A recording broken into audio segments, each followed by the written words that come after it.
ماہ شعبان المعظم، اس میں بے شمار واقعات بھی ہیں، تو اس حوالے سے رہنمائی فرمائیے گا کہ کون سے اہم واقعات ہیں جو ماہ شعبان المعظم میں ہوں؟ جی مائلہ، ماہ شعبان المعظم کا مہینہ اتنا خوبصورت اور بابرکت مہینہ ہے کہ اس میں انجمن در خلوت اور خلوت در انجمن ہمیں نیکیوں اور عبادات کا کثیر سلسلہ نظر آتا ہے۔ روزوں کے حوالے سے میں حدیث مبارکہ کا مفہوم پڑھ رہی تھی کہ جو شخص روزوں کا اہتمام کرتا ہے اس کو اتنا خیر کثیر عطا ہوتا ہے حتیٰ کہ وہ جنتی ہو جاتا ہے۔ اور ایک بہت ہی پیاری روایت کا مفہوم کہ آقا علیہ الصلوۃ والسلام نے فرمایا کہ رجب کو تمام مہینوں پر اس طرح سے فضیلت حاصل ہے جیسے قرآن پاک کو تمام کتب پر، اور مجھے تمام مہینوں پر اس طرح، شعبان کو تمام مہینوں پر اس طرح سے فضیلت حاصل ہے جیسے مجھے تمام انبیاء پر، اور ماہ رمضان المبارک کو تمام مہینوں پر اس طرح سے فضیلت حاصل ہے جیسے اللہ کو اپنی مخلوق پر۔ ماہ شعبان المعظم میں بہت سارے تاریخی واقعات پیش آئے جس میں تحویل قبلہ کا واقعہ انتہائی خوبصورت ہے جس کو یقیناً میں کوٹ کرنا چاہوں گی، جس کا زبور میں، تورات میں، دیگر کتب میں ذکر ہے کہ آپ صلی اللہ علیہ وآلہ وسلم کو قبلتین فرمایا گیا، یعنی دو قبلوں والے۔ جب آپ صلی اللہ علیہ وآلہ وسلم مکہ پاک میں تھے تو بیت المقدس کی سمت رخ کر کے نماز ادا کی جاتی تھی، بیت المقدس اور خانہ کعبہ ایک ہی رخ پر تھے۔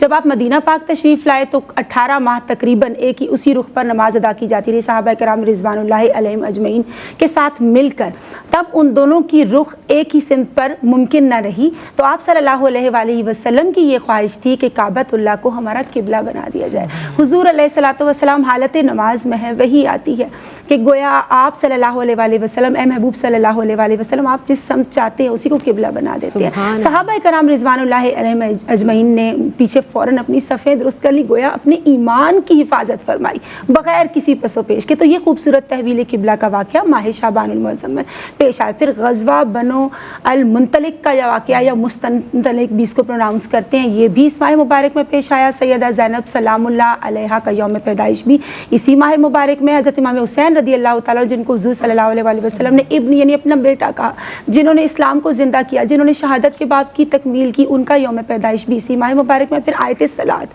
بسم اللہ الرحمن الرحیم، ان اللہ و ملائکتہ یصلون علی النبی یا ایھا الذین آمنوا صلوا علیہ وسلموا تسلیما، کہ بے شک میں اور میرے فرشتے نبی پاک صلی اللہ علیہ وآلہ وسلم پر درود بھیجتے ہیں، اے ایمان والو تم بھی آپ صلی اللہ علیہ وآلہ وسلم پر خوب درود و سلام بھیجو۔ تو یہ آیت صلاۃ بھی اس ماہ مبارک میں نازل ہوئی کہ یقیناً ہمارے لیے ایمان ہے، روشنی ہے، ہماری دعاؤں کی قبولیت کا بڑا خوبصورت سبب ہے۔ ہمارا پیارے آقا علیہ الصلوۃ والسلام سے کہ پیار اور اس قرب کو پانے کے لیے ہماری ایک سٹرگل ہے، ایک پیاری کوشش ہے، اور یہ آیت صلاۃ بھی اس ماہ مبارک میں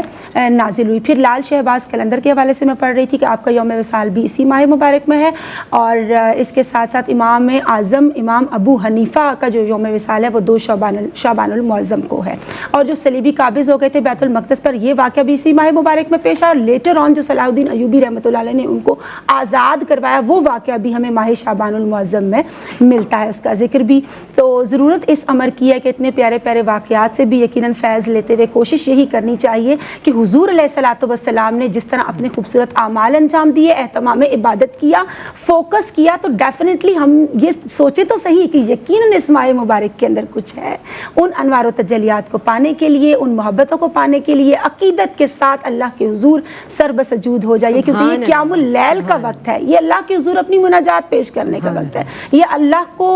راضی کرنے کا وقت ہے، اللہ کی رضا میں اپنی رضا کو شامل کرنے کا، اپنی لو اس طرف لگانے کا، رجوع اللہ کا خوبصورت وقت ہے جو اللہ تعالیٰ نے قیمتی تحفے کے طور پر ہمیں عطا فرمایا ہے۔ تو تحفہ مائلہ جتنا خوبصورت ہو اس کو ہم اتنا ہی خوبصورتی سے ریپ کر کے رکھتے ہیں، اس کی حفاظت کرتے ہیں۔ تو یہ جو خوبصورت تحفہ اللہ نے ہمیں عطا فرمایا اس کی بھی قدر کرنی چاہیے۔